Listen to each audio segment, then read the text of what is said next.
Makanya seseorang itu nggak bisa dikatakan abid selagi belum tahu kalau ibadahnya minallah.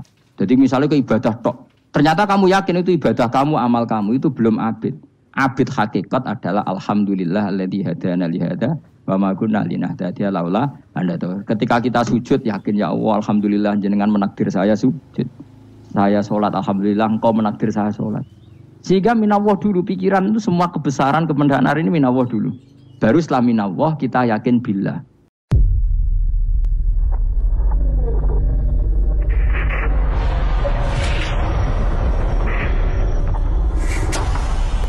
Jadi ulama dulu tuh ketakutannya bukan sekedar masuk neraka, takut malu, takut bodoh, takut keliru, takut.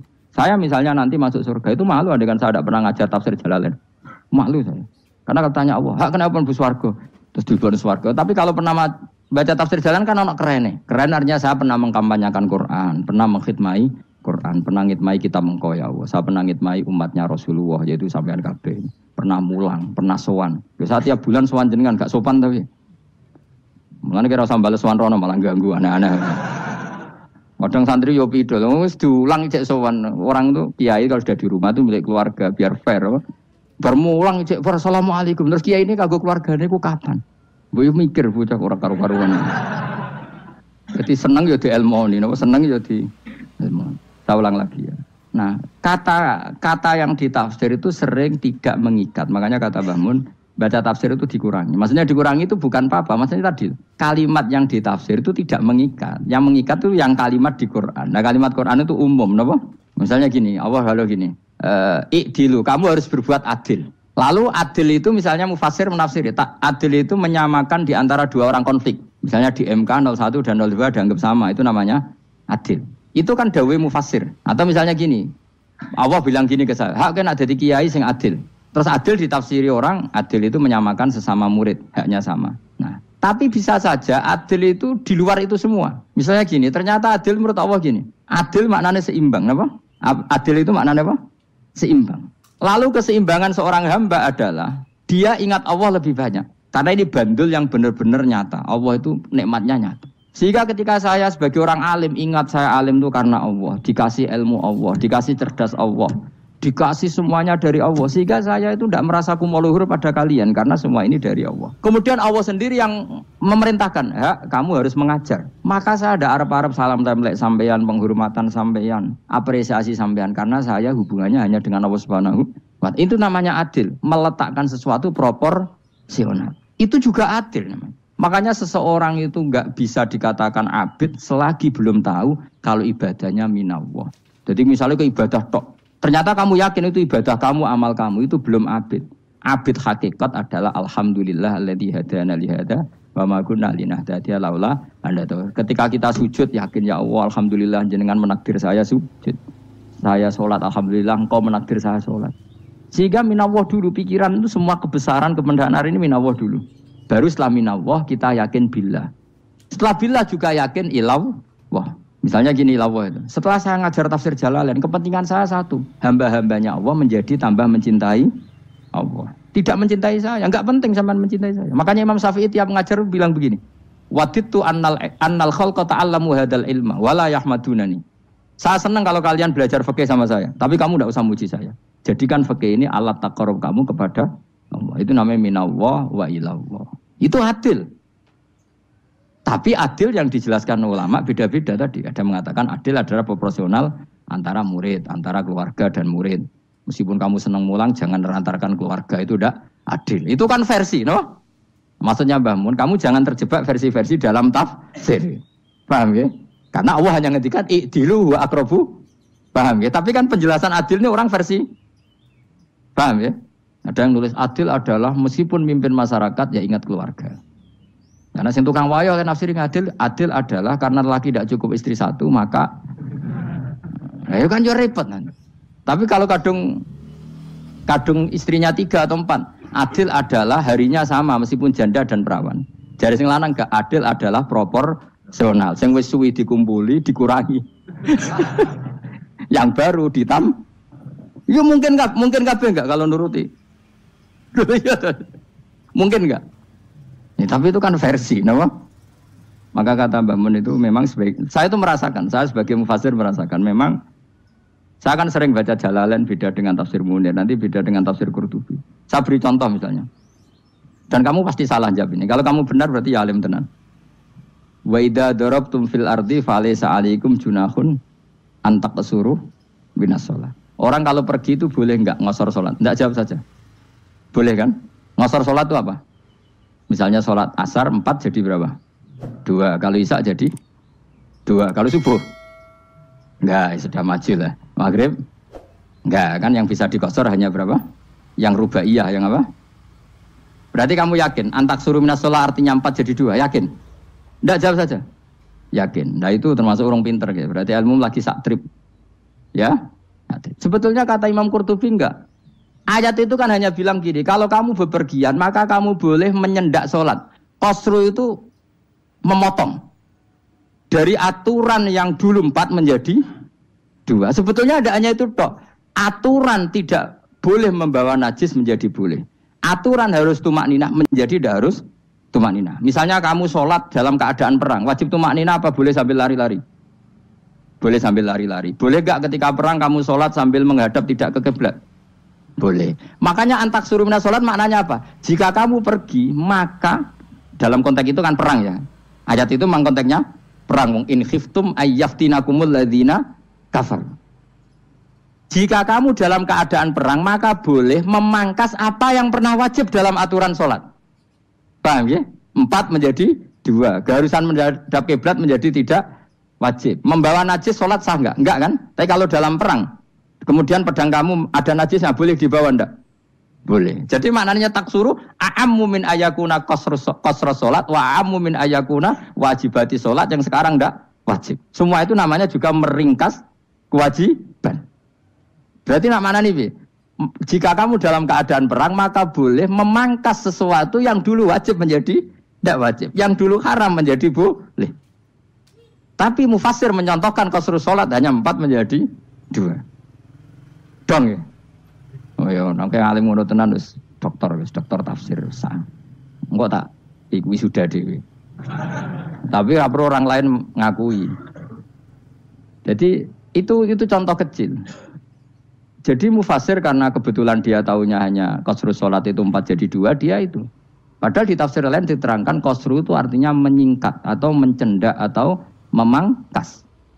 Dulu wajibnya sholat itu gak boleh bawa sesuatu yang najis. Tapi kalau sholat dalam keadaan perang dan pedang kamu ada darahnya boleh gak dibawa? Boleh, bahkan Allah menyuruh dibawa. Dan boleh gak madhep kiblat.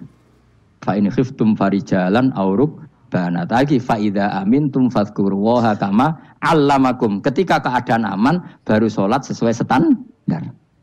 Nah berarti kan ada qasru sholat, ada pemangkasan aturan sholat. Kayak misalnya begini, dalam keadaan normal boleh nggak kamu motong pohon pisangnya tetangga tanpa izin? Nggak boleh kan? Tapi misalnya ada banjir bandang, kemudian kamu bisa selamat kalau motong itu wajib izin apa malah haram izin? Haram izin, harus kamu langsung potong, karena kalau tanpa begitu kamu dan yang punya wajib meridhoi. Kalau gak meridhoi disalahkan syarak malah. Paham ya? Jadi ini penyolongan yang wajib. Tapi tak sebab potong kayak ngelangihin, terus gedangnya mbok pangan, itu berlebihan. Karena Allah memaklumi hanya untuk ngelangi. Jumlah harus menisan lah itu di luar izin syariat apa? Di luar izin syariat, itu melampaui batas itu. Syaratnya boleh itu ghairu baghiw wala adfamani turra itu darurat syaratnya ghairu baghiw wala dan tidak boleh melebihi batas. Lho ora ape ngetok gedange jupuk sik sing mateng dipangan terus diketok. Ora oleh. Paham jelas ya. Makanya kalau ngaji tafsir ya saya kan berkali-kali ada makna di tafsir Imam Suyuti saya tambahi umpamane ngene. Maksudnya umpama itu supaya contoh itu tidak mengikat. Jadi yang disebut beliau itu satu dari sekian potensi ribuan contoh. Ya kayak tadi misalnya antak suruh minas sholah. Itu umumnya ulama membayangkan qasru sholat yang 4 jadi 2. Padahal enggak, maknanya meringkas aturan dari wajib menjadi tidak wajib. Bahkan sebagian aturan itu dikatakan haram, tidak haram. Itu tadi misalnya bawa najis atau teman kamu mau dibaca orang kafir, terus kamu bilang, hei hati-hati, itu tidak batal kalau dalam sholat siddatil khauf. Paham ya? Jelas? Wis maju lah. Malam 23 Lailatul Qadar. Wis gumen mbek wong-wong bingung ora ilmune wong-wong. Ma unzira abahum elam yung daru tegese ora den kei wedi sapa ngangge fi zamanil fatrah ing dalam zaman fatrah. Ya sama seperti ini. Orang tidak mendapat ingzar itu fi zamanil fatrah, zaman enggak ada rasul. Tentu tidak hanya itu tok. Ada rasul tapi orang itu jauh dari komunitas ulama. Itu juga termasuk orang yang tidak mengalami ingzar. Jadi tidak mengalami ingzar bisa di zaman fatrah atau sudah ada rasul tapi dia jauh dari ulama atau jauh dari komunitas Islam. Itu juga komunitas yang tidak ngalami ingzar. Pahum mongko te wong akeh kaum iku khafidun lali kabehane imane sing iman parustilan bener. Ya, contoh paling gampang itu nak dawuh yai mesti bener itu loh. Kalau kamu ngaji tafsir Jalalain ya Yuhanna subudu rabbakum. An-nasu biasanya tafsirkan kufaru Mekah, napa? Padahal di situ nas semua manusia apa kafir Mekah? Semua manusia. Cuma konteks dulu karena Nabi orang Mekah dan zaman itu yang diberi peringatan orang Mekah, Imam Suyuti bilang kufaru Mekah. Lah seperti itu kufaru Mekah mengikat apa enggak? Enggak kan? Enggak, karena yang dituruni Quran yo kafatal linnas. Tapi ya Yuhanasu di Jalalain sering ditulis apa? Kufaru Mekah. Nah, seperti itu tidak mengikat. Itu contoh saja, Pak. Contoh saja dalam konteks zaman itu. Paham ya? Jadi banyak, makanya tafsir itu enggak ngikat. Ya tapi yang ngomong gitu harus orang alim. Kalau kamu yang ngomong malah kacau. Kemudian ngomong sombong. Maksudnya kan manusia, saya juga manusia. Ngapain saya harus ikut? Ya sarap itu. Ibu ora wis sombong saraf, no? Wis sombong saraf. Lakot hakko teman-teman fahum, lakot hakko teman-teman nyata apa alqaulu apa titah, wajib tegese wajib manane nyata al aksarihim. Ing atase akeh-akeh wong bil adab. Lakot hakko teman-teman dadi nyata apa alqaulu apa titah anane adab. Wajib tegese wajib apa adab al aksarihim bil adab, fahum mongko te wong akeh la yu'minu ora iman sapa akeh.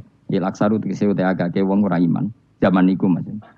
Ya, maksudnya zaman itu, tapi jengben nggih mboten ngerti. Tapi yang mungkin batu Isa itu semua orang iman, tapi ya banyak yang setelah iman itu tidak bermanfaat lagi karena wis napa? Matahari terbit dari napa? Barat. Hina la yanfa'u nafsan imanuha lam takun amanat min qabl. Inna sa'atamna ingsun ujalna ga ingsun fi anabihim. Ing dalam gulu-gulune wong akeh tak gawe aghlalan ing belenggu. Biayu doma gambar biantu doma gambar ento dewi kumpulno ilaha maring anak apa lai di tangan. Di anal gel lah karena saat menegil iku yajma'u iso ngumpulno apa gil al yada ing tangan kal unuk maring geger maring napa gulu-guri lho jenenge unuk. Wong Arab nak darani kene iku unuk, nak darani kene iku nakher. Ya jare wong Arab, ya kene iki unuk, kene iki nakher. Lah belon niku ngeten, tangan didakok teng napa? Napa? Gulu. Napa jenenge cidok niku cidokne. Sing guri-guri. Bayam kote tangan ilaidi kumas muatun ting kumpulno ilal atqoni maring dagu. Niki lho jenenge dagu jam udzakonin wa yamustama ulahyan. Kumpule dua dagu atau dua wang nek cumanan. Bahu mongko te wong akeh mukmahuna iku dadi bunder sapa wong akeh. Manane rafiuna ngangkat wong akeh ruusaum ing sirahe wong akeh. Lastatiuna ora iso mampu sapa wong akeh khodaha ing ngendekno ruus. Menawa dhewe maksud wa ta uta iki mutamsilun bayangan, mutamsil gambaran. Mulane kula gumun mbek ulama riyen.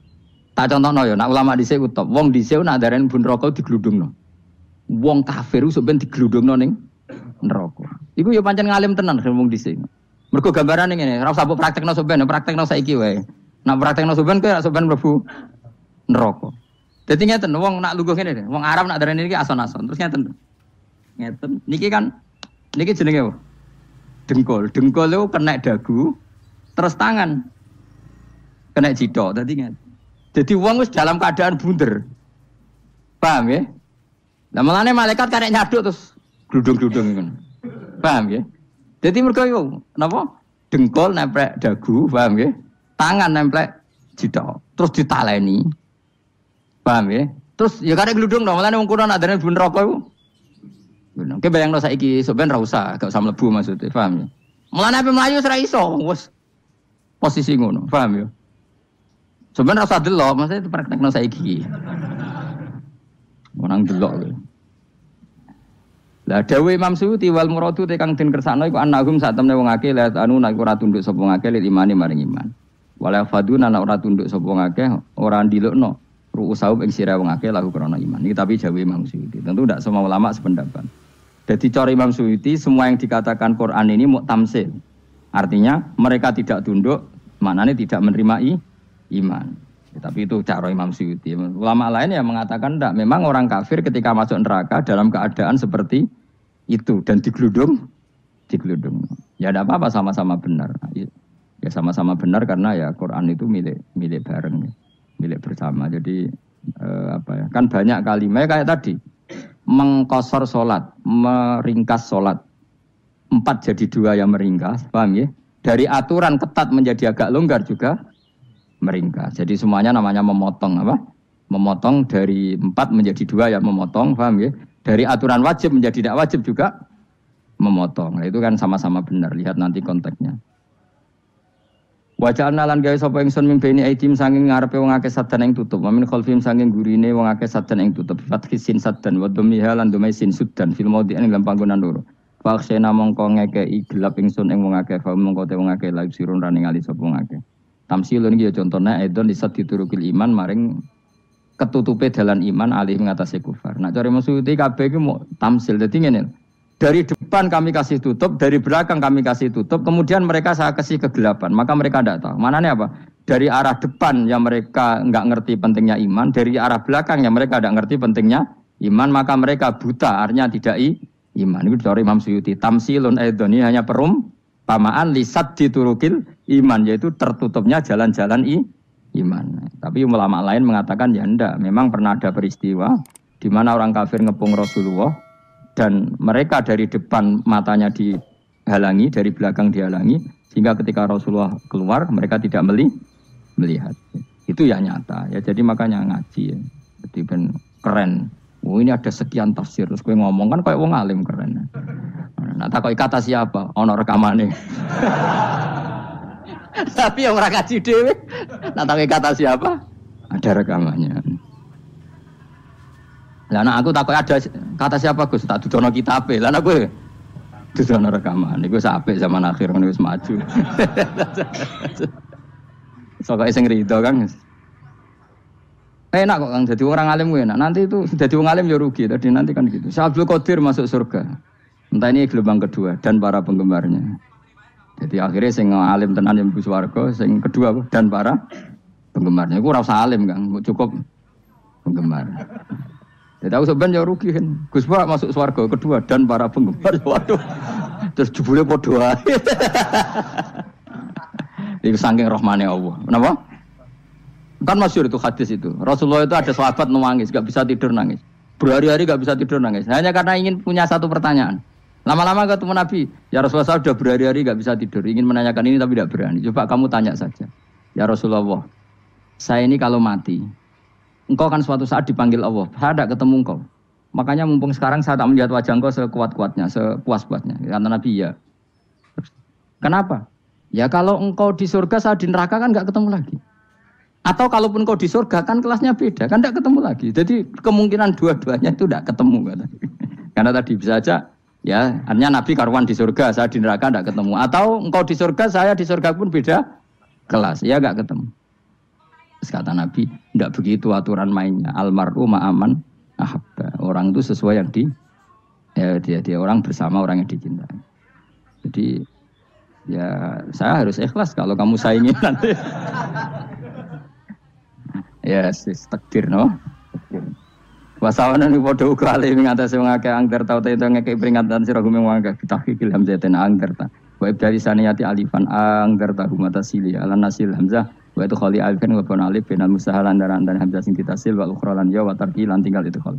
Amlam tungzirhum wong ra wis bakat kafir mbok elingno cek ra mbok elingno tetep la yu'minu ora gelem iman. Lah sing iman iku sapa inama tungziru ang mestine ngelingno sira. Maksude yan fa'u tegese manfaat iku ing daruka peringatan sira. Peringatanmu manfaat man ing wong ittaba kang anut sapa man adzikra ing Qur'anil Qur'ana tegese Qur'an. Wa khasyalan wedi sapa man ar-rahman ing Allah Rahman bil ghaibi padahal ora roh pengiran. Ya khofa tegese wedi sapa ing Allah, toh walam yara ora ningali sapa wong ing Allah. Nane bil ghaibi itu apa? Takut Allah dalam keadaan toh dia tidak melihat Allah lang. Mergo tak tafsiri bil ghaibi barang gaib. Barang gaib ning Indonesia terjemahannya hantu. Melihat alam gaib itu maknanya apa dalam bahasa Indonesia? Hantu. Mulane bil ghaibi ra tak terjemah, apa? Ya namanya ini wa khasyalan wedi sapa wong ar-rahman ing Allah Rahman bil ghaibi padahal dene ra roh langsung. Ya ora usah diterjemah ya. Terjemah dadi apa? Barang gaib malah repot. Mabasiruhu mongko ngekei berita gembira sira ing man bimaghfiratin kelawan pengempuranan wa ajrin dan ganjaran karimin kang terhormat. Orang yang seperti itu yang ngikuti Quran dan takut Allah itu layak mendapat maghfirah wa ajrin karim wa ta'ala juru karim wal jannatu swarga. Inna satamna ingsun wa nahnu ya ingsun iku nuhyi uripna ingsun al mauta ing wong sing mati libasi krana pas. Wa naktubulan nulis ingsun fil lauhil mahfuz ma ing apa wae kodamu kang nglakoni sapa ngake fi hayatihim. Di Lauh Mahfuz apa yang pernah kamu lakukan ditulis min khairin kaapian wasari dan kaelean liujazau supaya diwales sapa ngake alih ing atase iki. Wa atharahum lan yo tak tulis bekas-bekas kelakuanem. Matek saya perkara ustunna kang digawe sunah apa bima badam sak usum ngake. Jadi perilaku kamu ditulis setelah kamu mati ya masih ditulis yaitu bekas-bekas sunnah kamu yang pernah kamu lakukan. Jadi misalnya kok penemu judi, selama ada orang judi ya kamu dapat. Paham ya? Paham ya? Loro gak ya? Makanya ulama ngendikan dulu tubalil amwat tubaliman mata wa matat ma'ahu dunubuh. Bejo wong mati kemudian dosa-dosane melok mati pisan. Maknanya dia mati dalam keadaan tidak pernah melahirkan sunnah keburukan. Paham ya? Tapi bejo wong sing mati kemudian dia meninggalkan sunnah kebaikan yang diikuti terus. Kok sampean ini lho bener. Gak paham jalan lah, nggo jalan kalau turun ngaji. Sehingga sebenarnya anak gak paham lah ya gowo. Lho kok gowo jalan cung dhisik bapak ra paham lah ya gowo. Itu sudah bagus. Apa? Bagus. Jadi pokoknya anut anak ya anut. Wah, pokoknya keren, pokoknya keren sampean keren. Jadi nanti sampean anakmu tuku jalan takoki, Pak. Kok tuku jalan dhisik bapak aku ning lemari iki ono jalan. Lah tapi dhisik bapak paham yo ora paham bodoh. Wes stop, no? Stop. Jelas ya gitu, wanak tubuh mangkodamu wa atharoh. Makanya sisa-sisa amal kita, bekas-bekas amal kita semuanya adalah ditulis sampai Allah Subhanahu wa taala. Mane kula kepengin jenengan nate syukuran, pisan-pisan nate syukuran. Pertama anak kita bisa sholat. Guling-gilingan banyak orang syukuran perkara ulang tahun. Kenapa pertama anak kita bisa sholat kita tidak pernah apa? Syukuran. Padahal sholat itu yang menjadi identitas anak kita, kehambaannya ila yaumil qiyamah. Boyo orang itu gitu. Sehingga nanti anak kita tuh senang sekali. Itu saya itu kalau agak marah, itu anak saya yang paling kecil, baru umur 6 tahun. Itu tahu-tahu bilang, "Pak, saya sudah sholat." Karena dia tahu, saya itu paling terhibur kalau ada berita sudah sholat. Jadi itu penting, supaya orang itu tahu orientasinya bapak itu sholat. Jadi jangan sampai terus anak kita kalau ulang tahun syukuran, tapi pas sholat kita dingin-dingin saja. Lama-lama anak kita berperasaan sholat itu tidak penting. Buktinya apresiasi bapak biasa saja. Itu contoh kecil. Sehingga nanti tertanam, anak kamu tertanam, nanti cucu kamu tertanam. Jadi itu namanya asar, apa? Asar. Jadi harus seperti itu. Jadi ya itu namanya asar. Makanya Nabi Ibrahim nggak berani minta uang sama Allah, minta rezeki nggak berani. Tapi kalau dia menyebut sholat dulu baru berani. Rabbana liyuqimus sholah faj'al afidatam minan nas tahwi ilaihim warzuqhum, kata Ibrahim, supaya mereka kuat sholat ya Allah. Enggak apa-apa kamu kasih makan, supaya kuat sholat. Karena kalau Nabi Ibrahim hanya berdoa, ya Allah kasih mereka makan. Nah digo zina, go demenan, go judi. Nabi Ibrahim melok dosa. Makanya dimulai Rabbana liyuqimus sholat, supaya mereka kuat sholat ya Allah. Enggak apa-apa mereka kasih makan.